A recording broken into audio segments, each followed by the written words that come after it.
Every club. Every day. The Global Sports Podcast Network. Hello, dear listeners, and welcome to the Daily Newcastle podcast, where for the first time ever, it's a Mac and Mickey mashup on a Tuesday. It's me, your host, Iain Mackay, having a chat with my good friend, Mr. Michael Grahamslaw. Michael, how are you today? Absolutely fantastic, mate. Thank you very much. And I am very much looking forward to the first ever Mac and Mickey Tuesday mashup. Let's go. Yeah, it should be a Mac and Mickey Tuesday mashup because then that allows us to have a Wednesday mashup or a Thursday mashup in other weeks. And it doesn't have to be a special occasion. We can just have a mashup. Anyway, all good. Three separate topics really for us to dive into, I think. And it was a little bit of a change of scene away from the Premier League because the Championship is coming to its climax. Yep. Leeds and Burnley have already assured themselves of Premier League football by taking the first two automatic promotion places, although they're still to decide who's going to win that division. Yeah. And Sheffield and Sunderland have assured themselves of playoff places. But there are 5 teams vying for those last 2 places in order: Bristol City, Coventry, Millwall, Blackburn and Middlesbrough. Nailed it. Did I get it? Oh, you good. got it. In our dry run, I did forget Blackburn altogether. Sorry, Blackburn. They're only Premier League winners. It's fine. I know. What can you do? Michael, do you want to go through who's got who left to play and who is likely to be in the frame to knock Sunderland out in the semi-final, which I think is the team that finishes 5th, isn't it?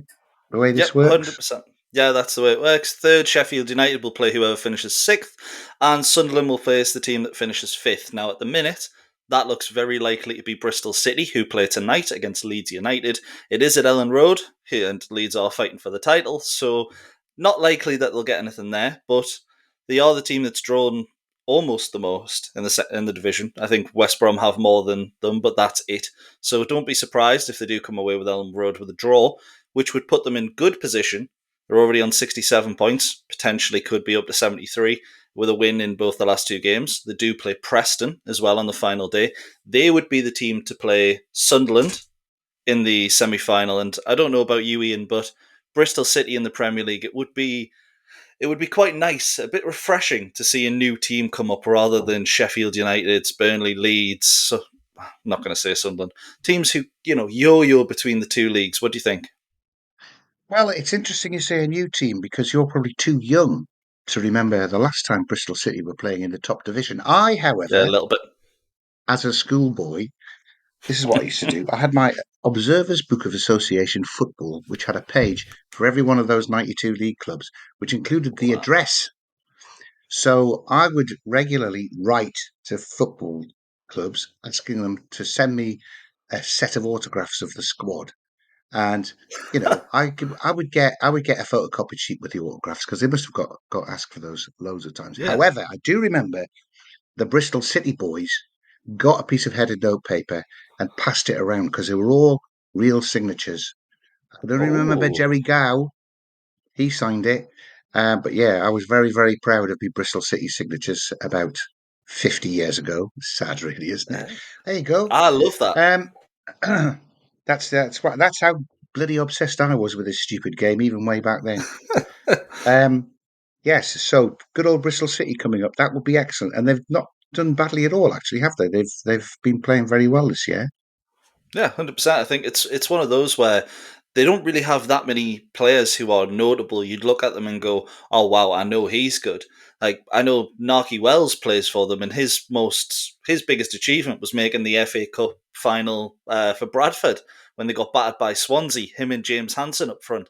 What a partnership that was for anyone that, for some reason, was watching League Two at the time, like me. But yes, Bristol City are the team in pole position to get the playoffs. Then you're looking at Coventry City, who on the final day of the season play Middlesbrough, who realistically should have been in this position ages ago.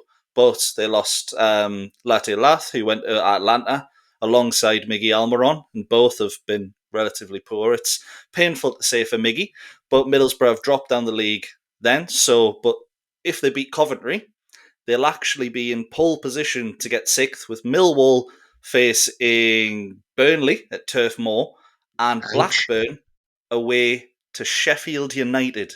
So the Sheffield United might not be, they'll have one eye on the playoffs. No one will want to get injured. So Blackburn could easily do something there. But when you're looking at it, a win for Borough. A draw is no good for Blackburn if Borough win at Coventry, is it? Because Borough just a point behind, or Yeah, so it wouldn't basically a draw for Blackburn wouldn't do them at all, because Coventry are 1 point ahead. And then if Middlesbrough won, they'd be on 67, which a draw for Blackburn would take them to 66, or a draw for Coventry would put them on 67 as well. So a win is needed for Blackburn at Bramall Lane, but Sheffield United have lost 4 out of the last 6. And, their form is a bit like Sunderland, so you have to think whoever gets that 5th and 6th spot, they might be fancying their chances at Wembley. Interesting stuff. Because I think Blackburn really fell off a cliff during the early part of the year, but they're on 5 straight wins at the minute, I think. Yeah, they're doing fantastic at the moment. Because it looked as if they had gone, but then they've sort of had a second wind and come right back. So, what's your gut feel then, Michael? Are we going to go with Middlesbrough winning at Coventry? Is that the big game? Michael Carrick, his game experience with Manchester United, going to pull through? So I'll be honest, I can't see it for Middlesbrough. I don't mind Middlesbrough as a club, for local rivals, and in quotes, they're not. There's not really a rivalry there. Maybe when we both went down, there was a little bit of one, but that was a long time ago, and I don't see Borough too much of a threat. So as much as I'd like to see them come up, just for a closer game, I can't see them getting anything against Coventry City and Frank Lampard. Remember, I thought his career was done after Everton, but what a resurgence he's had with Coventry, who first started the first part of the season were relegation candidates. Now they're 4 games away from Premier League status, which would be one hell of a story. Then I do think it'll be Bristol, who beat Preston, and then Coventry, who I believe will get a draw against Middlesbrough, but neither Millwall or Blackburn will win to send them up. So that leaves Sheffield United versus Coventry City, and then Sunderland versus Bristol City as the playoffs. And I'm going to turn it back on you now, and I'm going to ask who out of the 2 semi-finals makes the final. Sheffield United against Coventry on current form has got to be Coventry. And we're talking about Michael Carrick's big game experience. Frank Lampard's got even more big game experience. Yeah, just a little his time with England and Chelsea, etc. So yeah, 100%. I think that is going to be a Coventry, and Sunderland lost to Oxford. They were beaten at home by Plymouth. Sunderland's form is in the toilet at the moment. So that's got to be a Coventry Bristol City final. And I'll go one step further and say I would hope Bristol City would win that, because the opportunity to use the euphemism Bristol Cities when talking to Nick and Joe is just too good to not have. I've just laughed absolutely horrendously. To be honest, you're absolutely right. Laughing on and in. I'm glad I don't sound like Jimmy Carr. But to be honest, I do agree. But I do also fear that Sunderland. It's not often you lose so many games in a row, and the playoffs is just the kind of time they'll turn it on. But I do think what I hope happens, and hopefully this doesn't happen to Bristol, maybe they don't beat Preston and Coventry go 5th and play them instead. Sunderland get to the final of the playoffs, just like they did in League One originally, and then they lose in the playoff final. And then we can have another, why is it never us moment, because that on Sunderland Till I Die was a heartwarming moment for every Geordie. But yeah, I think Sheffield United are a lot better than what their current form's insisted. I think they've basically lost out on the title and promotion. I think the nerves have calmed a little bit, but I do think Leeds and Burnley are levels ahead of everyone else in the league. And Sheffield United, it's hard to forget that they had a 2-point deduction as well. So realistically, they're on 91 points, which would keep them in touch with Leeds right In now. contention. Maybe not after tonight. Yeah. Well, So Sheffield United narrowly lost at Burnley a game or two ago to put them out of it, didn't they? Lost 2-1. Final question in this section, Michael. Will any of them stay up in the Premier League next season? I think if anyone is going to, it will be Leeds, and it is only if they sack Daniel Farke before the season starts, like they're rumoured to. And to be honest, it'll be really harsh because he's got them promoted. But last year, he was the best manager, well, he was manager of the best team in the league and they didn't get promoted. I thought for sure he was going to be sacked. And every time he's got to the Premier League, he's looked out of his depth. So I think if Leeds sack Daniel Farke and they manage to bring in a capable Premier League standard manager, which Leeds are more than capable of doing so, I do think they'll stay up. Burnley, the record is fantastic defensively. The least goals conceded in a championship season is 30. They've conceded 15. Second place Leeds could break the record themselves if they keep 2 clean sheets, but Burnley have more than halved it, and that's absolutely fantastic on Scott Parker's behalf. But again, when it comes to Premier League experience, Scott Parker's just never done it, and I really hope he does because I have fond memories of him growing up. Him and, I hate to say it, Emery in the middle of midfield for Newcastle. Obviously, one's gone on to do a little better than the other, although they're both managing now. So I can't see either of them staying up, and I can see Leeds staying up if this sack Farke. And then you look at all of those teams in the playoffs, even in contention. I don't know how any of them stay up because the gulf in quality between Premier League and Championship now, it's bigger than it's ever been. It is tough. It is tough.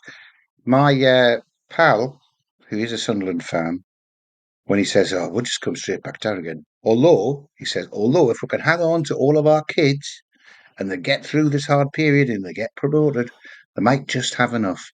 So let's be honest, they're not going to hang on to all of their kids. Chris Rigg, he's already got a ticket out of Sunderland somewhere, hasn't he? And I think the story will be repeated 2 or 3 times before August and the kickoff of the 25-26 season. Yeah. That's grand. Thanks, Michael. Let's have a listen to Kenny Davis. Your body is unique. And Global Sports Podcast Network has partnered with Bionique, the world's most personalised supplements. Bionique provide 100% tailor-made supplements designed to deliver precisely what your body needs at exactly the right levels to optimise your health. No guessing. So click the link in the show notes. Use the code GSPN2025 for 40% off your first month's subscription. Bionique. Don't settle for off-the-shelf solutions made for just anybody. Get what's right for you right now. And what is right for us right now, Michael, is that we try and work out who is going to take Joelinton's place on the left side of midfield for Newcastle's last 4 games if this reported knee injury that kept him out of the Ipswich game proves to be something that he needs, maybe an operation, but anyway, needs at least a couple of weeks rest. He's going to be out until the summer then, isn't he? I think there are 3 candidates. On Saturday, it was Joe Willock that picked up the mantle. Yep. And Joe Willock was replaced after about an hour by Lewis Miley, who I'm so pleased he looks like he's going to get a chance to get a little bit more game time. And the third man came on as first choice sub against Crystal Palace, I think, which was Sean Longstaff. So there's 3 guys vying there. All have got their pros and their cons in taking over the Joelinton role. Do you want to go through them individually, or do you want to just tell me who you think should be taking it and why?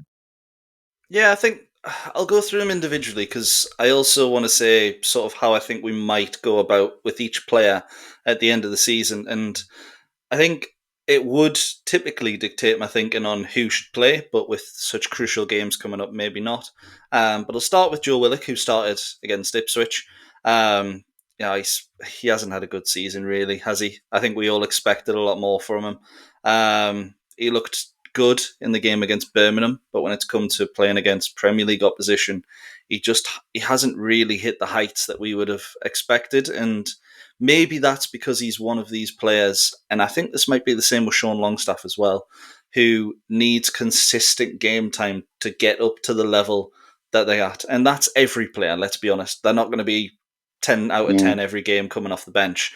But I think Willock, that explosive sort of power and pace that he needs consistent game time to be able to do that. And unfortunately, that's not something that Newcastle can offer him when you've got Joelinton, Bruno Guimaraes and Sandro Tonali in as your three midfielders. But Joe Willock is the most like-for-like replacement for Joelinton. So I think that, given Eddie's tactic board, that is probably where it goes. And that's shown with Willock having more minutes than Longstaff and Miley. Not quite combined, but close enough this season. And I don't know, do you think Willock has it for the rest of the season? Well, first of all, I'm very disappointed that they've used the word tactics when we deliberately said this was not going to be Tactics Tuesday by another Trying to link. Joe Willock, I'm a great fan of Joe Willock. He was my tip for the player of the season at the start of the season. He's going to have to pull it out of the bag if he's going to land that one, let's be fair. I think he does a great job. I think when he's a consistent run of the team, certainly that season where the fantastic through ball for Isak to score against Tottenham and he was the first choice. I think Joelinton was out on a long-term injury at that stage. He was excellent. And he had the telepathic understanding with various members of the side. And he's fast, great runner with the ball. I think you're right. I think if he's just stepping in where the pattern of play is already established in a game, he finds it quite difficult to be able to impose how he would ordinarily be playing into that game that's already got the rhythm set. I think he was better on Saturday where he started, and so he's in the game at the start. He didn't do badly at all, but it's not as good as I've seen him play. So, and maybe that is because he's not had a proper first team run since he came back from his injury. I was delighted when he came off that Lewis Miley came on, because I think, if I'm honest, just to switch away from Joe Willock at the minute, Lewis Miley is the future in my book. I think he's 100%. A wonderfully talented lad, except calling him a lad. He's 6'4" now, and he's certainly bulked out since he was thrust into the limelight a year and a half ago. I mean, this is a kid with 7 or 8 games Champions League experience. He played 28 times that season. He's got Premier League experience. This is somebody who is blooded in the Premier League, and I think is ready for a bigger role. And certainly when we saw the flashes of when he's got the onus on him to take responsibility, he scored a fabulous goal against Bromley. He scored a great equaliser against Nottingham Forest. I don't think we've seen enough of that. I do think sometimes he's a little bit overawed still when he walks into a midfield that's got Bruno and Tonali playing alongside him, and there's too many square balls to one of the big players. He should just have the confidence to do it himself, I think, and that would come with him playing. What do you think about Lewis Miley? Yeah, I think he's the future, as you say. I think he's one of those players that could walk into most, let's say, bottom half Premier League sides and still do a job and look fantastic. I think, compare him to Willock, he's what a lot of people thought Willock was going to be when he was 18, 19, of fantastic player coming through. Obviously, Willock was a little bit more pacey than what Lewis Miley was. But when he was coming through, Arsenal fans were saying he's the next big thing for us. And it looked like that in FA Cup games. But injuries were what set Willock back. Miley's had one relatively large injury so far, nothing major, and he came back from that. It looks like what people thought was his biggest weakness, he's turned into a strength, and that is his strength. He has bulked out, so he's took that time off as an injury, and he's improved on what he's weakest. So for me, that's fantastic, because there's no doubt with his ability with the ball. I just want to see him have more minutes. He's had less minutes this season than Lloyd Kelly and Emil Kraft, and in fact, he's had less than Callum Wilson. And you're looking at it and going, he's our next big thing. Like, give him more than 240 minutes in a Premier League season. Absolutely. It's horrible to see him get so There little. were people talking about whether he needed to go out on loan, and I was delighted when Eddie did come back from his bout of pneumonia in his first press conference. He was asked about that, and he was very, very adamant that neither Lewis Miley nor Willasula were going to go out on loan because they were a very big part of the current squad, Yeah. and would be taking a bigger part as time goes on. So that's very good. Um, what about Sean Longstaff though? This sounds like a really nerdy footy version of Snog, Marry, Avoid, doesn't it? Let's get on to avoid. Let's switch that question. Ian, shag married, not shag married, snogged married tonight. Snog, Michael, Snog. Right, I think there was a little bit. I'm just quoting the Chris Ramsey and Rosie Ramsey podcast. If anyone asks, it was a quote, and I did not mean what I just said. You know what? Keep that in because that'll be funny. But yes, Sean Longstaff as a footballer, not as a human being. I think his time at Newcastle is probably close to being done. I think the only reason he does stay will be because of Champions League homegrown quota. If he does stay, it's because of that. It's not the ability side of things. I'd probably have him down as what he'd be fifth or sixth choice. Whatever you put Lewis Miley as, he's neck and neck there.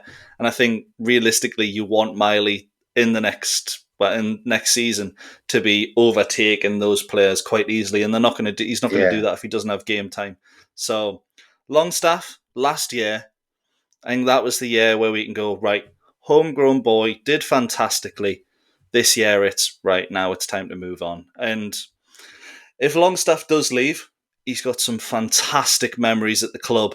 But much like Joe Willock, I look at him and go, if you're getting consistent game time at other Premier League clubs, you could still be a very good player. And I hope they do. I hope it doesn't come to bite us in the bum. But I would love it if they went to other Premier League clubs and did fantastically. And I do think Longstaff, not really the good fit for Newcastle right now. Willock and Miley are probably ahead of him in the pecking order for me. But I think he'll leave in the summer, and I don't think he'll get much minutes before the end of the season. What about Joe Willock for the summer? If we've got a big war chest and there's a fabulous midfield player that pops up, or someone like Cunha joins who can play in midfield as well, if you still want to play Isaac at the same time, does that mean that Joe Willock has spent his time here as well? Because we do have to start looking at upgrading the general quality of the squad, don't we? Yeah, unfortunately, I think Joe Willock has played 29 times for Newcastle in the Premier League this season and hasn't got 1,000 minutes yet. So I think it tells you a lot about his injury record, and I think it's one of those that Howe's getting a little bit, not annoyed with, but he's aware of, I've got a centre midfielder here who I just can't rely on to keep fit. And I think in a year where hopefully we're back in the Champions League, we're guaranteed Europe, so we can say that. I think he's not going to be able to rely on Joe Willock. And if someone like a Crystal Palace come in, who I think he'd be absolutely incredible for Crystal Palace, and I think people would ask the same questions about Willock as they're asking of Elliot Anderson now of would we regret selling him. But I think if you went to somewhere like Crystal Palace, you'd probably accept what we bought him for, the 20-25 million range, and he'd go on to be fantastic. I wouldn't want him to go because I love the lad. I think he's fantastic, but you said it there. You've got to look at improving the regular squad players at some point. And if you can sell one for 20-25 million and upgrade, it's almost a no-brainer in the PSR era. For both of those guys, let's be honest, a move could get them first team football every week instead of bit part players sitting on the bench. And I think both those lads have had way too little football this season. You mentioned what my final point in this section was going to be. What a shame that we don't still have Elliot Anderson on the bench, because I think he would be the first change if it came to having to replace Joelinton, because he's better than 100%. All three of those players. Hopefully Miley will accelerate up to him or past him, but Anderson's been wonderful for Nottingham Forest. Fair play to him, and curses to PSR. Right, I'm going to pause there. and ask you, Michael, to give us the Zencaster advert. Absolutely fantastic. Here at the Global Sports Podcast Network, we've spent a lot of time selecting our delivery platform. And Zencaster came out a clear winner with 4K video recording from your phone and AI editing that automatically removes all those ums and ahs. It's super easy to start a podcast that sounds great and is delivered efficiently. If you're ready to tell your story, check out the link in the show description to learn more about Zencaster. Well done, Michael. Not reading, eyes on the camera. Looked like a newsreader there. That was brilliant. Have you got an auto Lovely cue? stuff. I know you're a professional journalist. Yeah, And everything. Have you got your own just auto fine. cue?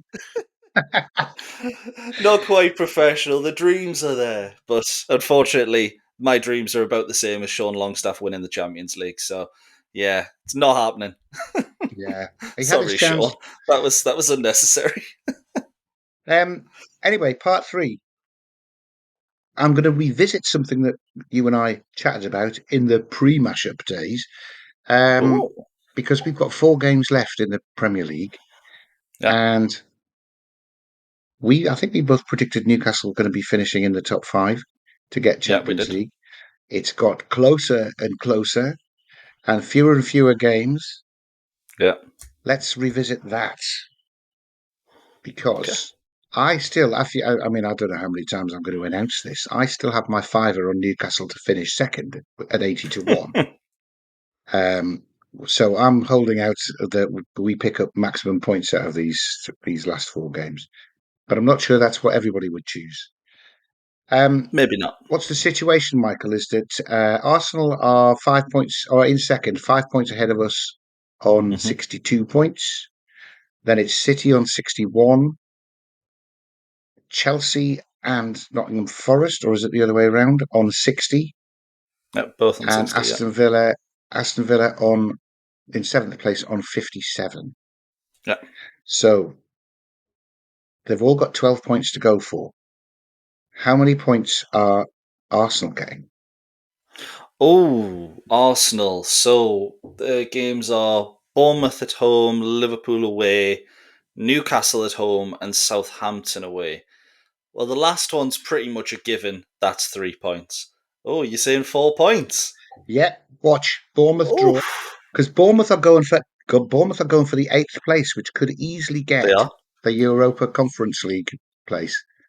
And I think Liverpool will want to do them, and I know we will be trying to make it 4 wins out of 4 against them this season. Yeah. So if Arsenal got 4 points, how much does that make they end up on? They would have 71. Which is what my prediction was back when we It looked at was. 10 games left, believe it or not. It was. Yeah. Right. So 3rd place, Newcastle. Yeah. How many points are we going to get out of these last 4 games? Oh, Right. God. Us. So we have Brighton away, Chelsea at home, Arsenal away, and then Everton at home on the final day. I think 6 points there is not guaranteed, but it's expected as a minimum. You beat Chelsea and Everton at home. Chelsea aren't great. Everton have hit a rough run of form A recently. rough, tough run of form, yeah. Exactly. And then I'm sounding like a dog there. And then we've got Brighton, who are a bogey team at the minute. They've beaten us twice this season, both narrowly as well. We've got them at the Amex on Sunday, and then Arsenal, who we're the bogey team of at the Emirates, but they do have PSG around about the same time as well. I think it actually might be the 7th, the second leg. So, but they've still got Liverpool and us at the same time. They might have nothing to play for. So who knows? We might get something at Arsenal, but I'm going to go with 7 points for Newcastle. I don't know about you. No, Michael, I'm going for, okay. Do you You're know going to go what? for 12, aren't you? I think the Brighton game will be horrible, like the West Ham Yeah. game was, and we will win it narrowly, 1-0. Oh. I think we'll stuff Chelsea, because we always do. Yeah. Yeah. I do think Eddie will out tactic. I mentioned that word myself tonight. Sorry, folks. I It's the think Eddie links. will out tactic Arteta, who will have his eyes on the main prize, which is going to be the Champions League, either because they're all feeling suicidal because they got knocked out by PSG, or they got through and they've got the final to look forward to. Hopefully the former.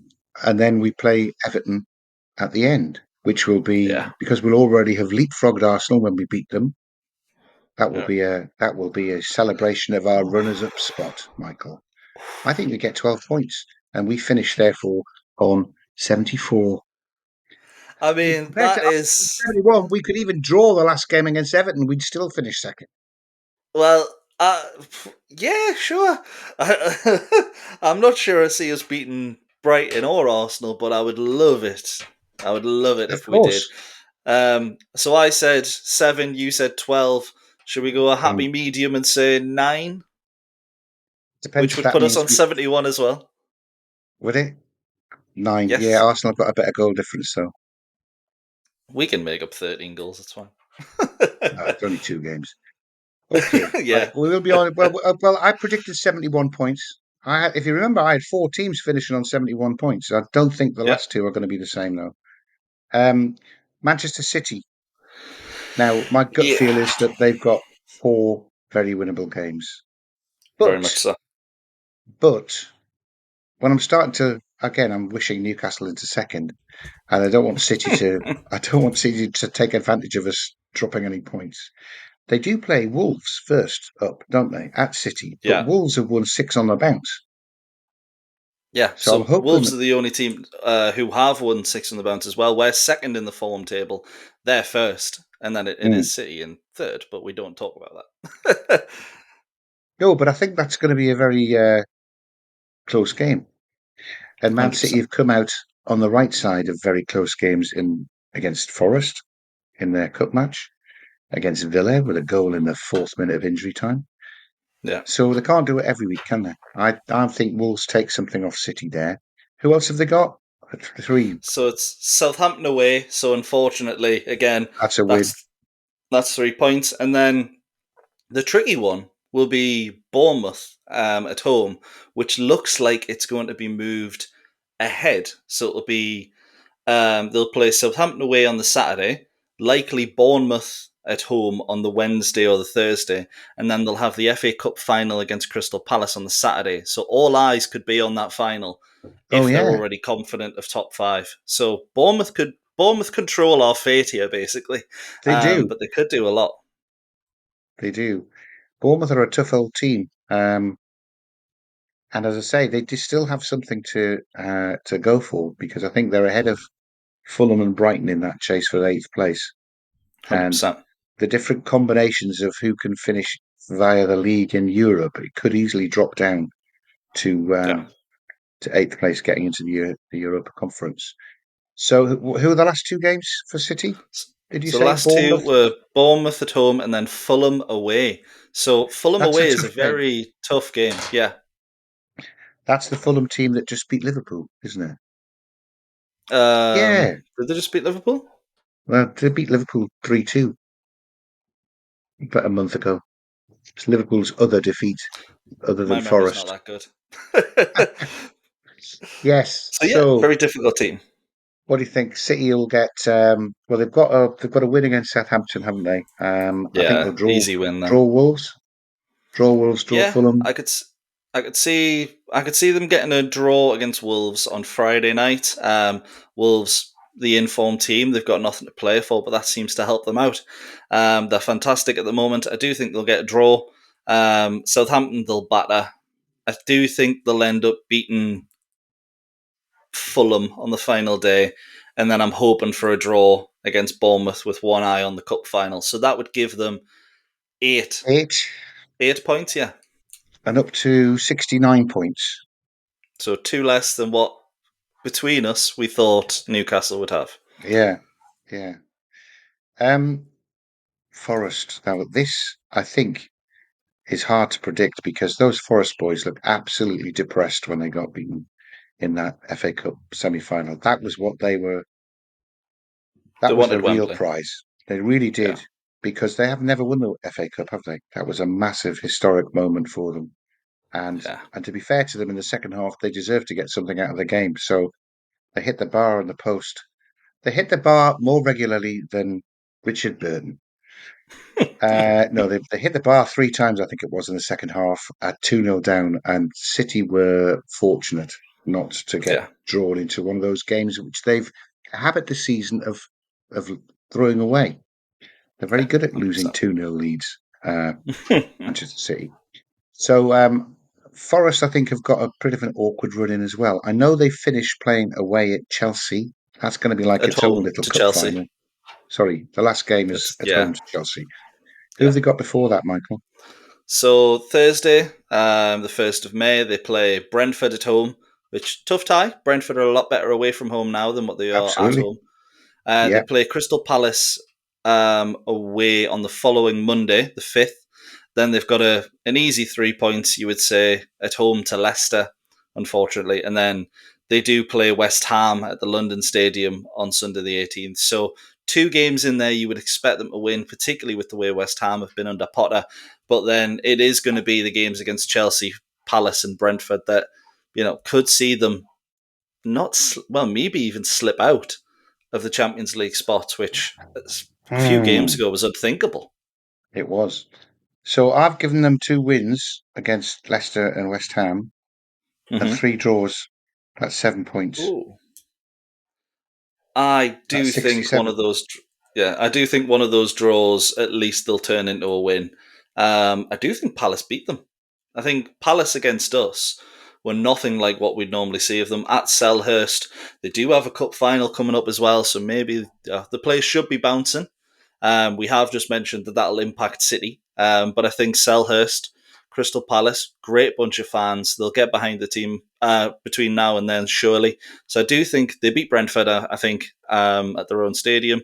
They lose to Palace, beat Leicester and West Ham, and then I actually think they beat Chelsea on the final day. But I'll go for the draw because I can see it potentially ending as a stalemate, which would give them 8 points. No, not 8 points. 10. 10 points, yeah. I've gave them a draw in there when I had them Yeah. to win. Yeah, 10 points. Where are they now? 60. So they're currently on 60, so they would be on 70, so still below Newcastle. Good stuff, boys.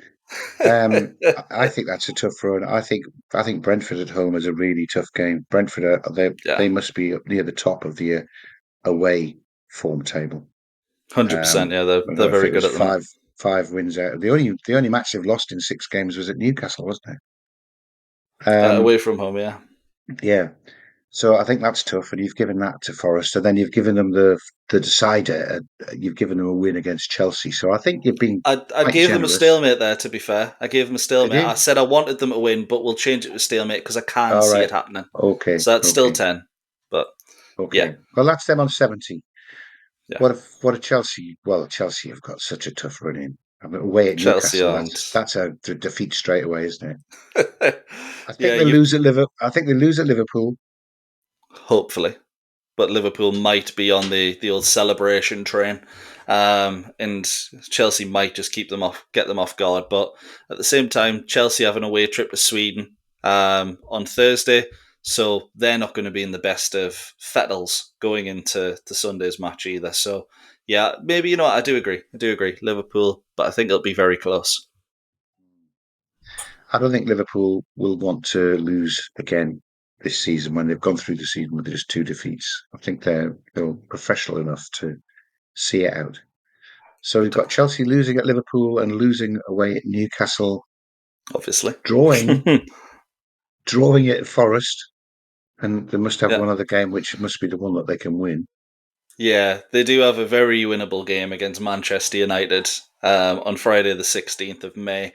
And let's be honest, pretty much everyone beats United this season. So, Manchester United, they're not United.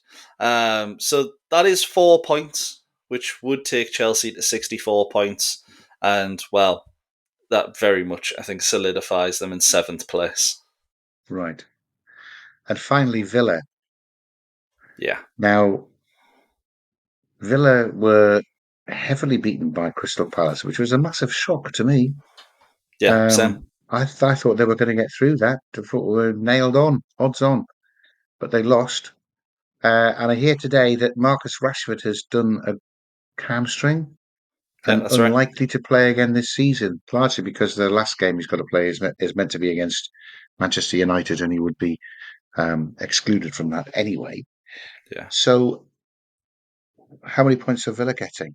To be fair, they've only got 4 games, and to get up to Newcastle's 71, I think they need to get 14, do they not? No, Yes, they would. Yeah, they would. they need to get, right. So we 57 to don't care. 71, 14, yeah.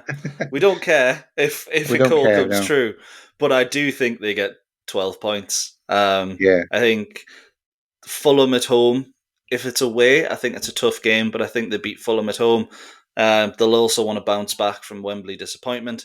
Bournemouth away, tough game, but the way Villa are playing in the league at the moment, they're yeah. untouchable. And they're better away from home, if I'm honest, with the pace of Watkins up front.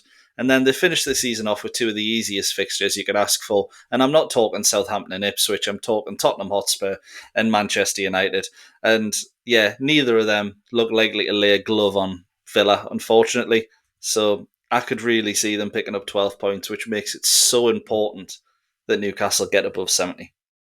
Yeah, Or absolutely. 69, actually, because goal difference would do us a solid. But yeah, minimum 2 wins needed for the tune. Well, I think we've got them.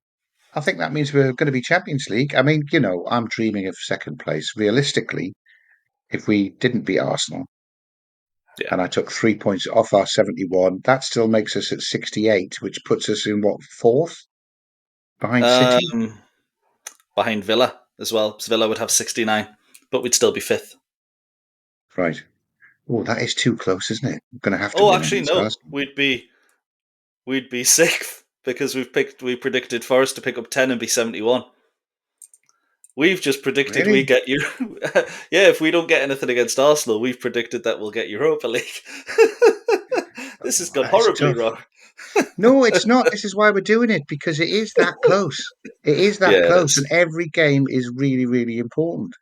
Yeah, It's it's why. massive. What did we give ourselves? Did you give us 8 points, or did we Yeah, give ourselves so 8? So we need a win at Brighton. That's a game that we can win if we turn up. oh wait, 8 points would put us on 70, so we'd be ahead of. Fulham.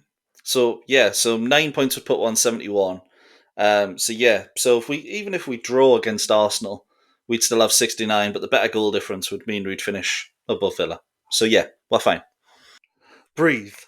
But we can't. But we can't. I mean, that's got us winning against Everton and Chelsea, hasn't it? And drawing St somewhere James's Park else. is a fortress. We're fine. It's not the I hope fortress it you're once right, was, Michael. but yeah, we'll be fine. But Look, the thing we is that always turn up when we're not expected to.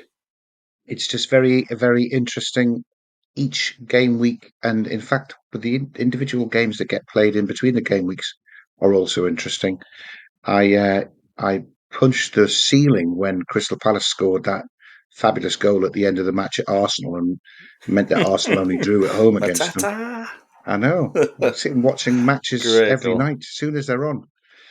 Anyway, how do you feel that your Tuesday mashup went, Mickey? Oh, I think it was absolutely fantastic, Mac. And to be fair, we even got a bit of tactics in there as well. So whoever liked the old format, we've eased you into the new one. Love it. Absolutely. And we've set down a marker to use Bristol City as often as you can when talking to Nicola and Joanne. Right. Thank you very much, all of you, for listening. That was the Mac and Mickey Tuesday mashup here on the Daily Newcastle. Please like, subscribe, tell your friends, and we will see you on the next one. Every club. Every day. The Global Sports Podcast Network.